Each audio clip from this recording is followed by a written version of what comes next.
Hey everyone, I'm working to hit 1,000 subscribers, and I need your help to get there. If you enjoy this content, please hit that subscribe button right now. What's up, everyone? Back with another video, and trust me, you're going to want to stick around for this one because we need to talk about the Cody Bellinger trade. And I'm not here to sugarcoat it or give you the corporate Yankees spin. I'm here to tell you the truth, and the truth is that Brian Cashman might have just pulled off one of the worst trades of his entire career. Yeah, I said it. The Cody Bellinger trade is an absolute disaster, and I'm going to break down exactly why the Yankees got fleeced in this deal. Before I get into the details, let me set the stage here. The Yankees needed outfield help. Everyone knew it. They needed a left-handed bat. They needed someone who could play center field. These weren't secret needs. This was obvious to everyone watching the team. So Cashman goes out and trades for Cody Bellinger from the Cubs, and the immediate reaction from most Yankees media was positive. They talked about his former MVP pedigree. They mentioned his Gold Glove defense. They brought up his World Series experience. Everything sounded great on the surface. But here's what they didn't tell you. Here's what the organization doesn't want you to focus on. The Yankees gave up actual value for a player who is not the same guy who won that MVP award back in 2019. We're not getting prime Cody Bellinger. We're getting a version of Bellinger who has been inconsistent, injury-prone, and frankly declining for the better part of 3 seasons now. And the price the Yankees paid, that's where this goes from questionable to absolutely inexcusable. Let's talk about what the Yankees gave up in this trade. Without getting into every specific name, because the organization always tries to downplay the value of prospects when it suits them, the Yankees moved multiple pieces that had legitimate upside. We're talking about young, controllable talent. We're talking about players who could have been contributors at the major league level or used in other trades for better targets. And what did we get in return? We got Cody Bellinger and a contract that handcuffs the franchise for years. Because here's the part that nobody wants to talk about. The Yankees didn't just trade for Bellinger, the player. They traded for Bellinger's contract, and that contract is a mess. We're looking at multiple years of commitment to a player who is on the wrong side of 30, who has shown significant decline in his performance metrics, and who comes with an injury history that should terrify anyone paying attention. The Yankees essentially looked at a depreciating asset and said, yeah, we'll take on all that risk and give you prospects too. Let me break down Bellinger's recent performance because this is critical. After his MVP season in 2019, what happened? His numbers fell off a cliff. His batting average dropped dramatically. His power numbers declined. His plate discipline got worse.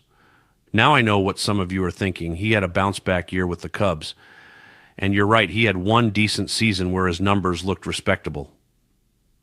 But let's be honest about what that was. That was a contract year performance. That was a guy who knew he needed to produce to get paid. And the Cubs, to their credit, saw through it. They recognized that selling high on Bellinger was the smart move. So what did they do? They flipped him to the Yankees and got actual value in return. Think about this from the Cubs' perspective for a second. They had Bellinger for 1 year where he performed above expectations.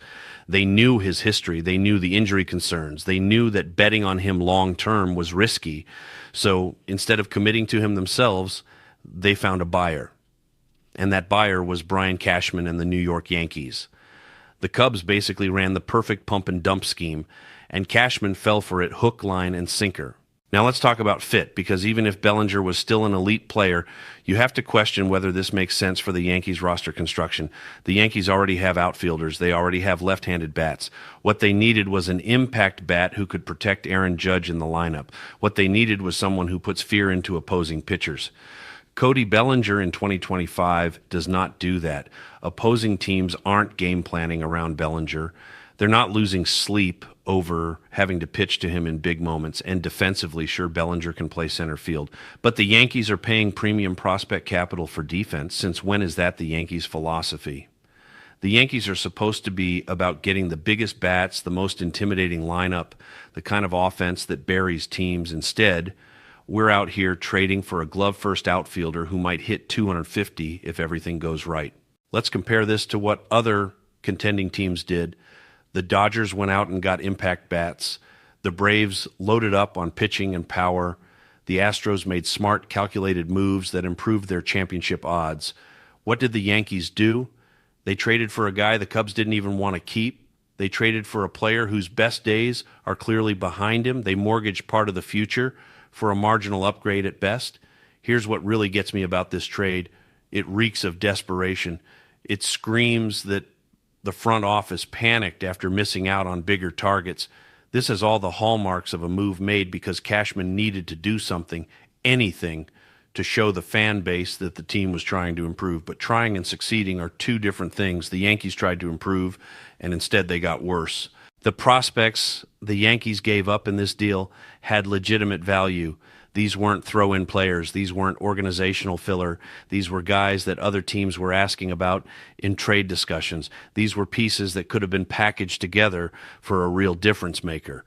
Instead, they're now in the Cubs organization, probably laughing about how they fleeced the Yankees.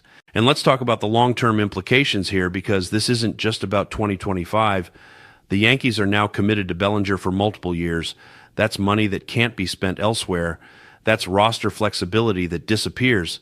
That's a spot in the lineup and the field that's locked in regardless of performance. What happens when Bellinger hits 230 with 15 home runs and the Yankees are desperate for offense in August? What happens when he's on the injured list for 6 weeks and the team is scrambling for outfield depth? The answer is that the Yankees will be stuck, handcuffed by a bad contract and a bad trade. You know what the most frustrating part of all this is? The warning signs were there. Everyone could see them. Bellinger's statistical profile showed decline. His injury history was well documented. The fact that the Cubs were willing to move him should have been a massive red flag, but the Yankees ignored all of it. They convinced themselves that they could fix him, that he'd recapture his old form, that the Yankee Stadium short porch would turn him back into an MVP candidate. That's not analysis, that's wishful thinking. And here's the kicker. There were better options available. There were players on the trade market who would have cost similar prospect capital, but offered way more upside. There were free agents who could have been signed without giving up anything. But Cashman fell in love with the idea of Cody Bellinger, the former MVP, instead of looking at the reality of Cody Bellinger, the declining veteran with health issues. This trade is going to age terribly. Mark my words. 2 years from now, we're going to look back at this deal, and it's going to be right up there with some of Cashman's worst moves. It's going to be in the same conversation as bad contracts and failed reclamation projects. The Cubs are going to be developing the prospects they got from New York, while Bellinger is putting up replacement level numbers in pinstripes. What makes this even worse is the opportunity cost. Every dollar committed to Bellinger is a dollar that can't be spent on pitching. Every prospect traded for Bellinger is a prospect that can't be used to acquire an ace. The Yankees just limited their own flexibility for a player who doesn't move the needle. They just made themselves worse in the name of making a splash. The front office is going to defend this trade. They're going to point to Bellinger's defensive metrics. They're going to talk about his upside and his track record. They're going to sell you on the idea that this was a smart, calculated move, but don't buy it. Look at what was given up. Look at what was received. Look at the contract. Look at the trend lines. This trade fails every objective evaluation. And the saddest part is that Yankees fans deserve better. They deserve a front office that learns from its mistakes. They deserve an organization that doesn't repeatedly overpay for declining veterans. They deserve a team that makes smart moves instead of desperate ones. But that's not what we got with the Cody Bellinger trade. So yeah, I'm calling it now. This trade is a disaster. The Cubs fleeced the Yankees. Brian Cashman got taken to school. And unless Bellinger somehow turns back the clock and becomes a completely different player than he's been for the last several years, this is going to go down as one of the worst moves of the Cashman era. If you agree, let me know in the comments. If you think I'm being too harsh, explain why, and subscribe, because I'm going to keep calling out these bad decisions as long as they keep making them.